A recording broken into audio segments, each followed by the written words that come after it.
നമസ്കാരം, പുതിയൊരു ക്ലാസ്സിലേക്ക് ഏവർക്കും ഹൃദ്യമായ സ്വാഗതം.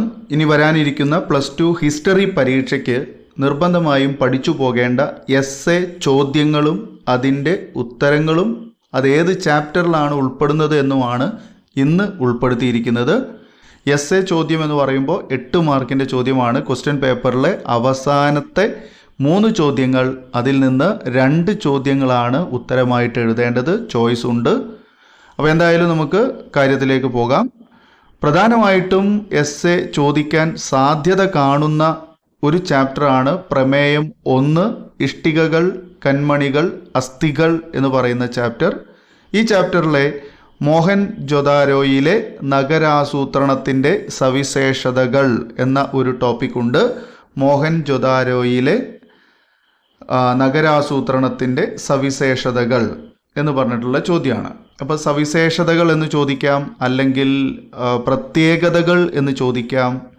ചോദ്യങ്ങൾ പല രീതിയിൽ വന്നാൽ നിങ്ങളത് മനസ്സിലാക്കാൻ പഠിക്കണം എന്നുള്ളതാണ്. അപ്പോൾ മോഹൻജൊദാരോ, നഗരാസൂത്രണം എന്നൊരു വാക്കും പിന്നെ പ്രത്യേകത അല്ലെങ്കിൽ അതിൻ്റെ സവിശേഷത എന്നൊക്കെ കണ്ടാൽ നമുക്കത് കാര്യങ്ങൾ മനസ്സിലാക്കാൻ പറ്റണം.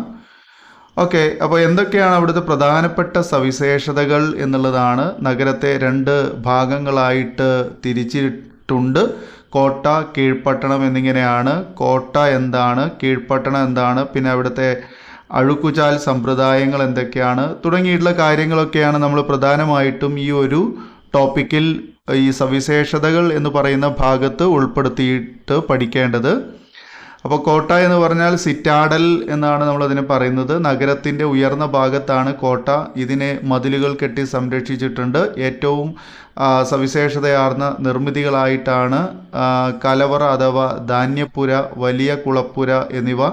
മോഹൻജൊദാരോയിലെ ഏറ്റവും വലിയ കെട്ടിടം ആണ് ധാന്യപ്പുര എന്നറിയപ്പെടുന്നത്. കീഴ്ഭാഗം ഇഷ്ടിക കൊണ്ടും അതുപോലെ തന്നെ മേൽഭാഗം മരം കൊണ്ടുമാണ് നിർമ്മിച്ചിട്ടുള്ളത്. മിച്ചം വരുന്ന ധാന്യങ്ങൾ ഇവിടെയാണ് സൂക്ഷിച്ചിരുന്നത്. ഇങ്ങനെയുള്ള കാര്യങ്ങൾ. പിന്നെ വലിയ കുളിപ്പുര ഉണ്ടായിരുന്നു. അതുപോലെ ശുചിത്വ ബോധത്തിനെയൊക്കെ അതുപോലെ തന്നെ എൻജിനീയറിംഗ് വൈദഗ്ധ്യത്തെയൊക്കെ കാണിക്കുന്നതാണെന്നൊക്കെയാണ് ഇത് പറയുന്നത്. ഉദാഹരണം അതാണ്. പിന്നെ ചതുരാകൃതിയിലുള്ള കുളം ഉണ്ടായിരുന്നു. അത് കുളത്തിൻ്റെ ഉൾഭാഗം ചുണ്ണാമ്പുകല്ലും ചാന്തും കൊണ്ട് ഉറപ്പിച്ചതാണ്. അതായത് നമ്മൾ ഇപ്പോൾ സിമൻറ്റും കല്ലൊക്കെ വെച്ച് പേസ്റ്റ് ചെയ്യുന്ന പോലെയുള്ള സംഭവം. ഓക്കെ, പിന്നെ 3 ഭാഗവും കുളിപ്പുരകൾ നിർമ്മിച്ചിട്ടുണ്ടായിരുന്നു. ഇതൊക്കെയാണ് പ്രധാനമായിട്ടും ഉള്ള ഈ കോട്ടയുമായി ബന്ധപ്പെട്ട കാര്യങ്ങൾ എന്ന് പറയുന്നത്. പിന്നെ കീഴ്പട്ടണമാണ്, അതിനെ ലോവർ ടൗൺ എന്നാണ് പറയുന്നത്. പിന്നെ അഴുക്കുചാൽ സമ്പ്രദായം. ഈ മുഴുവൻ കാര്യങ്ങളും ഞാനതിന് മുഴുവനായിട്ടും ഇവിടെ വിവരിക്കാൻ നമുക്ക് സ്പേസ് ഉണ്ടാവില്ല. അതുകൊണ്ട് ചുരുക്കി പറയുകയാണ്. അപ്പോൾ ഈ ഒരു കാര്യം നിങ്ങൾ കൃത്യമായിട്ട് മനസ്സിലാക്കുക. എസ്സേ ചോദിച്ചില്ലെങ്കിലും അതിൻ്റെ താഴെയുള്ള മാർക്കിനെങ്കിലും നിങ്ങൾക്കിത് ഉപകാരപ്പെടും. എന്തായാലും ഈ ഒരു ചോദ്യം 100% ഗ്യാരണ്ടീഡ് ആണ്. മോഹൻജൊദാരോയിലെ നഗരാസൂത്രണത്തിൻ്റെ സവിശേഷതകൾ, പ്രമേയം 1 ഇഷ്ടികകൾ, കന്മണികൾ, അസ്ഥികൾ എന്ന് പറയുന്ന ചാപ്റ്ററിൽ നിന്നുള്ളതാണ്.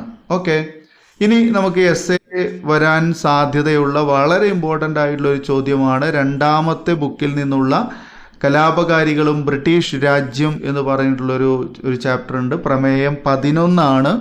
കലാപകാരികളും ബ്രിട്ടീഷ് രാജ്യം, നോട്ട് രാജ്യം. ഓക്കെ, രാജ്യം എന്നാണ്.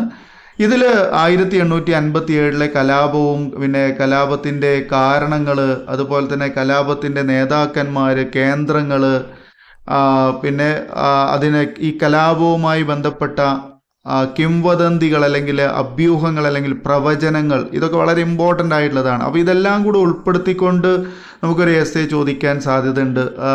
കലാപത്തിൻ്റെ ചിത്രീകരണങ്ങൾ, അതിൻ്റെ കാരണങ്ങൾ, അതിൻ്റെ അനന്തരഫലങ്ങൾ, ഇങ്ങനെയൊക്കെ ഉൾപ്പെടുത്തിക്കൊണ്ടുള്ള ചോദ്യം വളരെ ഇമ്പോർട്ടൻ്റ് ആണ്. എന്തായാലും 11ാമത്തെ പ്രമേയം 11 കലാപകാരികളും ബ്രിട്ടീഷ് രാജ്യവും വെരി ഇമ്പോർട്ടൻ്റ്, എസ്സേ ചോദിക്കാൻ വെരി ഇമ്പോർട്ടൻ്റ് ആയിട്ടുള്ള ഒന്നാണ്.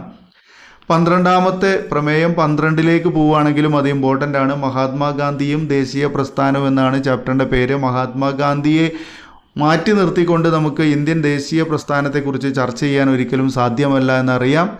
അപ്പോൾ ഈ ഒരു ചാപ്റ്ററിൽ മഹാത്മാഗാന്ധി നയിച്ചിട്ടുള്ള അല്ലെങ്കിൽ മഹാത്മാഗാന്ധി ചെയ്തിട്ടുള്ള ഈ ദേശീയ പ്രസ്ഥാനം അല്ലെങ്കിൽ നമ്മുടെ സ്വാതന്ത്ര്യത്തിന് വേണ്ടി അദ്ദേഹം എടുത്തിട്ടുള്ള പ്രധാനപ്പെട്ട എഫേർട്ട് അതെന്തൊക്കെയാണ്, അതുപോലെ തന്നെ അദ്ദേഹത്തിൻ്റെ ഗാന്ധിജിയുടെ ആദ്യകാല സത്യാഗ്രഹങ്ങൾ ഏതൊക്കെയാണ് അങ്ങനെയും ചോദിക്കാം. ആദ്യകാല സത്യാഗ്രഹങ്ങൾ വിവരിക്കാൻ വേണ്ടി ചോദിക്കാം. ചമ്പാരൻ സത്യാഗ്രഹം, അഹമ്മദാബാദ് മിൽ സമരം, ഖേദ സത്യാഗ്രഹം, നിസ്സഹകരണ പ്രസ്ഥാനം, അതുപോലെ പിന്നെന്താ ക്രിയാത്മക പരിപാടികൾ, നിഷേധാത്മക പരിപാടികൾ, അത് രണ്ടും അങ്ങനെ ചോദിക്കാം.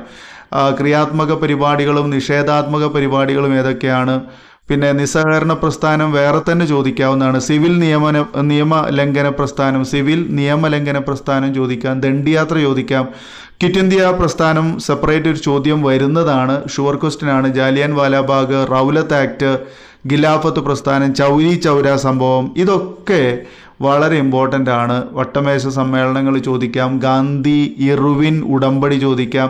അപ്പോൾ ഈ ഒരു ചാപ്റ്ററിൽ ഈ പറഞ്ഞ ഭാഗങ്ങളെല്ലാം ഇമ്പോർട്ടൻ്റ് ആണ്. ഇത് എസ് എ ആയിട്ടും ചോദിക്കാം, അതുപോലെ തന്നെ മുറിച്ച് ചെറിയ മാർക്കിനും ചോദിക്കാവുന്നതാണ്. ഞാൻ എസ് എ ആണ് ഉൾപ്പെടുത്തി പറയുന്നത്, പക്ഷേ എസ് എക്ക് നിങ്ങൾ പഠിച്ചാൽ ബാക്കിയുള്ള മാർക്കിനും കൂടി എന്ത് ചെയ്യാൻ പറ്റും, സ്കോർ ഉണ്ടാക്കാൻ സാധിക്കുമെന്നുള്ളതാണ്. ഓക്കെ.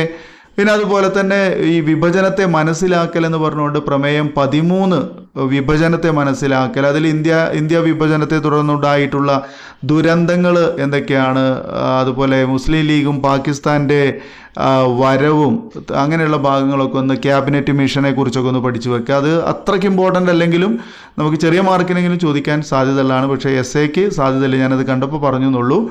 പിന്നെ കേരളവുമായി കണക്ട് ചെയ്തുകൊണ്ട് എസ് എക്ക് ചോദിക്കാൻ സാധ്യതയുള്ള ഒരു ചാപ്റ്ററാണ് പ്രമേയം 14 ആധുനിക പൂർവ്വ കേരളം എന്ന് പറയുന്നത്. അതിൽ വിവിധ തരം തിണകളെ കുറിച്ച് പറയുന്നുണ്ട്. 5 തിണകളുണ്ട്. കുറിഞ്ചി, മുല്ലൈ, പാലൈ, മരുതം, നെയ്തൽ തുടങ്ങിയിട്ടുള്ള തിണകളെ കുറിച്ച് പരീക്ഷയ്ക്ക് ചോദിക്കാൻ സാധ്യതയുള്ളതാണ്. അതുപോലെ തന്നെ അതിൽ ഏറ്റവും ഇമ്പോർട്ടൻ്റ് ആയിട്ടുള്ള ഒരു ഭാഗം, ആ ഒരു ചാപ്റ്ററിൽ ഇമ്പോർട്ടൻ്റ് ആയിട്ടുള്ള ഭാഗം അതാണ്. പിന്നീട് വരുന്നത് പ്രമേയം 15 ആധുനികതയിലേക്ക് എന്ന് പറയുന്ന ചാപ്റ്ററിൽ നമുക്ക് കേരളവുമായി ബന്ധപ്പെട്ടിട്ട് വീണ്ടും വരുന്നൊരു ചോദ്യം, 19-20 നൂറ്റാണ്ടുകളിലെ കേരളത്തിലെ സാമൂഹ്യ പരിഷ്കർത്താക്കളെക്കുറിച്ചൊരു എസ്സേ സാധ്യത കാണുന്നുണ്ട്. 19-20 നൂറ്റാണ്ടുകളിലെ കേരളത്തിലെ സാമൂഹ്യ പരിഷ്കർത്താക്കൾ ആരൊക്കെയാണ്, പ്രധാനപ്പെട്ട സാമൂഹ്യ പരിഷ്കർത്താക്കൾ ആരൊക്കെയാണ്, അവരുടെ പരിഷ്കാരങ്ങൾ എന്തൊക്കെയാണ്, അതൊക്കെ ഒന്ന് നോട്ട് ചെയ്ത് വെക്കുന്നത് നല്ലതായിരിക്കും. വൈകുണ്ഠ സ്വാമികൾ, ശ്രീനാരായണ ഗുരു, ചട്ടമ്പി സ്വാമികൾ, അയ്യങ്കാളി, വക്കം അബ്ദുൽ ഖാദർ മൗലവി, പിന്നെ വാഗ്ബടാനന്ദൻ, പിന്നെ മാർ കുര്യാക്കോസ് ഏലിയാസ് ചാവറ, ഇങ്ങനെയുള്ള ആ വ്യക്തികളെക്കുറിച്ചൊക്കെ വി ടി ഭട്ടതിരിപ്പാട്, ഇങ്ങനെയുള്ള വ്യക്തികളെക്കുറിച്ചൊക്കെ ഒന്ന് പഠിച്ചു വെക്കുന്നത് നല്ലതാണ്, ഇമ്പോർട്ടൻ്റ് ആണ് കേട്ടോ. അത് 19-20 നൂറ്റാണ്ടുകളിലെ കേരളത്തിലെ സാമൂഹിക പരിഷ്കർത്താക്കൾ എന്ന് പറഞ്ഞുകൊണ്ടാണ് ആ ഒരു ഭാഗം വരുന്നത്. ഓക്കെ. അതുപോലെ തന്നെ ചിലപ്പം ചില സത്യാഗ്രഹങ്ങളെക്കുറിച്ച്, അതായത് വൈക്കം സത്യാഗ്രഹം, ഗുരുവായൂർ സത്യാഗ്രഹം, അതിനൊക്കെ താരതമ്യം ചെയ്യാൻ വേണ്ടിയിട്ടൊക്കെ ചിലപ്പം അതിൻ്റെ കൂടെ തന്നെ കണക്ട് ചെയ്ത് ചോദിക്കാവുന്നതുമാണ്. അപ്പോൾ ഇത്രയും കാര്യങ്ങളാണ് ഈ എസ്സേ എന്ന് പറയുന്ന വിഭാഗത്തിൽ ഉൾപ്പെടുത്തിയിട്ട് നമുക്ക് പറയാനുള്ളത്. ഈ ഭാഗങ്ങൾ കൂടാതെ എസ്സേ നിങ്ങൾക്ക് സ്കൂളിൽ നിന്ന് ഇമ്പോർട്ടൻ്റ് പറഞ്ഞു തന്നിട്ടുണ്ടാവും. ഏറ്റവും ഇമ്പോർട്ടൻ്റ് ആയിട്ടുള്ള ഭാഗം എന്ന നിലക്കാണ് ഇത്രയും കാര്യങ്ങൾ ഉൾപ്പെടുത്തിയിരിക്കുന്നത്. അപ്പോൾ മക്കളെ കൃത്യമായിട്ട് പഠിക്കുക. സമയം ഇഷ്ടം പോലെ ഉണ്ട്. കൃത്യമായിട്ടുള്ള സമയക്രമീകരണം നടത്തി വേണം പഠിക്കാൻ. ഓരോരുത്തർക്കും അവനവൻ്റെ കഴിവനുസരിച്ച് എപ്പോഴാണ് പഠിക്കാൻ കഴിയുന്നത് ആ സമയം യൂസ്ഫുൾ ചെയ്യുക എന്നുള്ളതാണ്. മാക്സിമം നിങ്ങൾക്ക് നിങ്ങളുടെ സമയം യൂസ്ഫുൾ ചെയ്യാൻ സാധിക്കട്ടെ. ഈ വീഡിയോ നിങ്ങൾക്ക് 100% ഉപകരിക്കും. തീർച്ചയായും എല്ലാവരിലേക്കും ഒന്ന് ഷെയർ ചെയ്യുക. ഇഷ്ടപ്പെട്ടാൽ തീർച്ചയായും ലൈക്ക് ചെയ്യാൻ മറക്കരുത്. ആദ്യമായി കാണുന്നവർ നമ്മുടെ ചാനൽ ഒന്ന് സബ്സ്ക്രൈബ് ചെയ്യുക, ബെല്ലൈക്കൺ എനേബിൾ ചെയ്യുക. ഇനി നമുക്ക് വീണ്ടും പുതിയൊരു ടോപ്പിക്കുമായി പുതിയ വീഡിയോയിൽ കാണാം. ഈ വീഡിയോ കണ്ടിരുന്ന എല്ലാവർക്കും നന്ദി. Thanks for watching.